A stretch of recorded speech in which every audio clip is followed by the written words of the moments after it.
Hey, what's up everybody? Hammerheart Metal Reviews here once again, doing another discography countdown of one of my favorite bands.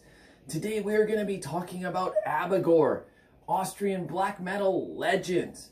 These guys are known for having a very distinct sound within black metal, kind of use this approach where they really use like multiple layered guitar parts, very chaotic riffing, a lot of melody, but it's just excellent, very varied career. Gone a few different directions throughout their discography, like started out more than just like epic melodic black metal kind of vein, and then drifted into some more avant-garde territory, very experimental, and they've kind of done a whole like career resurfacing later on. Their newest album just came out in 2020. So this band was founded by the two original members, PK and TT. They're the two founding original members. Like I said, they also had Satanized from Summoning doing vocals for quite a long time. He did leave the band, but he has recently come back to do vocals again on their last few albums. So that's awesome. Satanized's vocals are fucking top notch, especially in Abigor. I feel like his vocals are even better in this band than in Summoning, which is saying something because Summoning's one of my favorite fucking bands. I mean, you see I'm wearing the fucking shirt. Goddamn love Summoning. So that might be a lot of people's introduction to Abigor. It was for me. I was into Summoning long before I was into Abigor, but seeing that Satanized did vocals in this band as well, I wanted to check out their whole discography. And yeah, I've been a big fan of them for quite some time. Some albums definitely better than others. They do have 12 full lengths, so I'm going to run through them from my least favorite down to my favorite. Like I said, their albums they do kind of have some mixed results. There's a handful of albums that I absolutely adore by these guys, and then some that I don't really go back to too often. Yeah, the early works that featured Satanized on vocals, those ones are amazing. His vocals really stand out. But yeah, without further ado, before I ramble on too long, let's just get into this. Kick this off. Coming in at number 12, my least favorite Abigor album, which may be surprising. It's from 2018. Hollenzwang Chronicles of Perdition. So this one, Satanized actually was back in the band doing vocals. This one is more of a like back to the roots, raw black metal album after some more experimental ones that had preceded it. So you'd think, knowing me, that I love black metal and raw black metal, that this would be one of my favorites. But this one, like Abigor, is known for creating really great atmosphere and doing a lot of experimentation within their music, but this one's almost like too straightforward for its own good. I think that's what they were going for with this album. They really wanted to just do a stripped down raw black metal album to show that, hey, we can do this. We were doing this long before all these other modern bands were doing it, and we could put out an album in that vein. And if you don't like it, fuck you. You know, like Abigor's always just done their own thing. They don't give a shit what anyone thinks. So yeah, like it's not like this is even bad. Abigor does not have any terrible albums. This one just maybe isn't as interesting to me as some of their other albums. Like a lot of the songs tend to kind of blend together. I would say it's a little bit boring compared to the others because there's not that experimentation and there's not that underlying melody to a lot of this. It's just very straightforward. But that being said, it is still okay. Best songs on here, Sword of Silence, Ancient Fog of Evil is pretty good. But all in all, yeah, this one's coming 12th just because I don't enjoy it as much as the other ones. Up next at number 11, maybe another surprise. I know this one is highly regarded by a lot of fans. I'm going with Fractal Possession from 2007. So this album featured a new vocalist, AR. He was the third vocalist in the band. They had Satanized first, and then it was a guy called Theresas, and then AR was the third one. This album is very experimental. It includes a lot of like industrial elements, very avant-garde, like electronic touches. Really gives it this very futuristic sound. It's very weird, but I feel like this one just doesn't quite hit the mark at all times. There are some standout songs, but the weirdness is almost like too much for me. Like, yeah, it's just not always excellent. It's okay, but to me, this one needed to be lower in this list because I just prefer other ones more. But best songs on here, Cold Void Choir, 3D Blasphemy is pretty good. It's like, all in all, I'm still not shitting on this album. It's decent, but it's just not one that I go back to as much as some of the others because for me, I like the other albums better. So up next at number 10, kind of in the same vein as Fractal Possession, I'm going with the album that was right after that. A very long title, Time is the Sulfur in the Veins of the Saint, an excursion on Satan's fragmenting principle. This one also featured AR on vocals. This one is very ambitious. It is only 2 songs that are very long, part 1 and part 2, and it's almost 40 minutes. So each of these songs is very close to 20 minutes long. Very similar in feel to Fractal Possession, very like futuristic, technical black metal. Same kind of thing, like even though they shot for the stars on this one, I feel like it didn't quite hit the goals that they were trying to get here. It's still just a little bit too strange, but I do enjoy it more than Fractal Possession actually, because the 2 longer songs, they take you on a little bit more of a journey, and it is still enjoyable. I just can't put it higher than this because the other ones are a little more memorable to me. So let's move it on. Coming in number 9. This one, probably surprising that it's at number 9. This one seems to be universally their least liked album, but I like it a little better than the first 3 that I talked about. I am talking about Satanized, A Journey Through Cosmic Infinity. So this album is from 2001. This was the second album to feature Theresa's on vocals. This, once again, it's a very weird album. The clean vocals, I don't think are very good. That's what holds this album back a little bit. If there were better clean vocals, it would stand out a little bit more, but the cleans just are a little off-key, don't really suit it necessarily. But this is a very spacey, cosmic album. Just tons of like chaos on this album, but it's a little bit disjointed. I don't find the songwriting quite as good as the albums that preceded it. But there's still some okay songs on here. Like, it is a very strange album, but Battlestar Abigor is a great song. Luminescence of Darkness.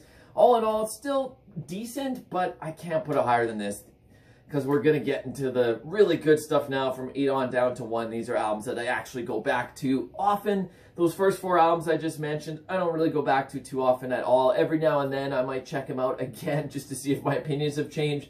But when I did this ranking, I went back and listened to them all. My opinion hasn't really changed on these first 4 albums that I just talked about. Probably not ones that I'm going to grab too often to listen to. But now let's get into the better stuff. So coming in at number 8, I'm going with Supreme Immortal Art. This was the last album to feature Satanized on vocals. Before he left, he has come back to do more recent albums. But at the time, this was the last one that he was on. And this one, it is still pretty good. It's not on par with the ones that preceded it. As you can tell from my list, I haven't talked about any albums that were before this one yet. This is from 1998. This one, compared to the albums that before it, was a lot more bombastic and symphonic in nature. It really created this great, like, large, grandiose atmosphere, but I didn't like the atmosphere as much as on the albums that preceded it because the keyboards and synths were almost, like, overused on this album. But that being said, there's still great songs on here. Satan in Me, Soil of Souls. All in all, very enjoyable album in at number 8. Up next at number 7, I'm going with the first Theresa's album, the album that followed Supreme Immortal Art from 1999, Channeling the Quintessence of Satan. So this one's very experimental. With Supreme Immortal Art, they changed their sound a little bit, then Channeling the Quintessence of Satan even made it more experimental. Then they got even weirder as time went on their next few albums. But this one, it was still very, like, yeah, while experimental, still very fiery and dissonant, but fast and brutal drumming, so fucking intense. The riffs are very chaotic, but very interesting. And that's why I have this one ranked higher than Supreme Immortal Art, which may surprise some people, because Supreme Immortal Art is heralded as one of their classics, but I like this one a little bit better.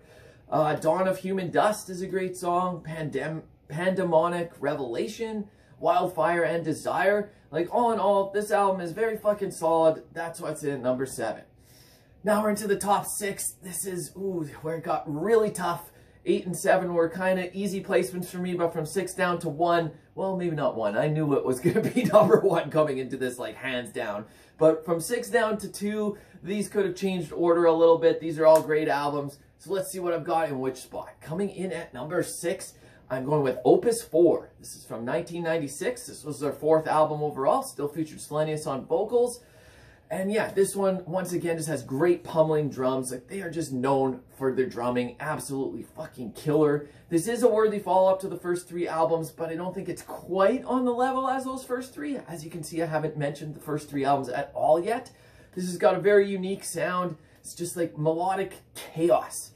This was technically 2 4-track EPs that they just combined together to make one album. So the only knock on it I'd have is that, like, the 4 songs, And then the other 4 songs, the production is actually different on 4 compared to the others. So it does sound a little bit disjointed there, but it still flows together okay. It's just, yeah, with recorded at different times, different production, it doesn't flow like how you would necessarily want an album to flow. But that being said, this is still fucking awesome. Very solid album.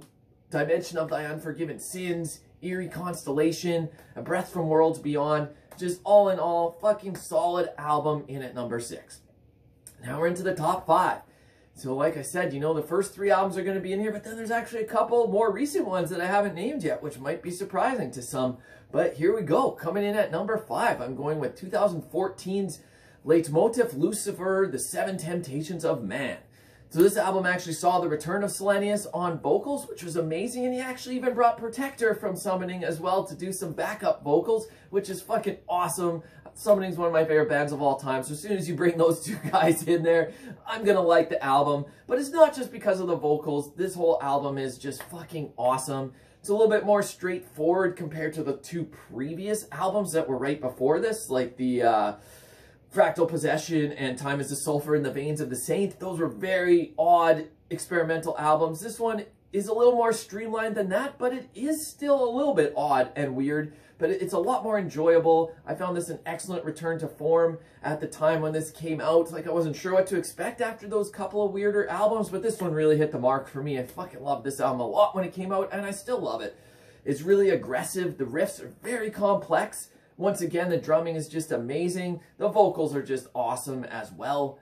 Favorite songs on here, Ego, Stasis, Excessus is fucking awesome. All in all, yeah, fucking solid album. Just cracking my top 5. Up next at number 4, I'm actually going with their most recent album from 2020, Totschlager, A Saint Slayer's Songbook. This once again features Satanized on vocals, so that's automatically gonna be good vocals for sure. This album, to me, it's almost like a culmination of all the different eras of the band put into one cohesive album, but it really works. It's a very engaging listen. It even brings back some of the older style stuff with like some flutes and some acoustic interludes within the songs, but there's still a lot of great like bombastic orchestrations going on as well, infused with the furious black metal. Just the whole composition of these songs is awesome. The performances all around are just on point. And it's a super enjoyable, engaging album. Like, I fucking dig this one a lot. Best songs on here, The Saint of Murder, Terra Commando Elegios. That one is closing track of the album. Probably my favorite on there. It's just killer, killer stuff. Silent Towers, Screaming Tombs, Orc Blood, Siege Odd Todd. Absolutely awesome as well. All in all, fucking solid album. In at number 4. So that just leaves 3. Their first 3 albums. What order am I going to put them in? Let's find out.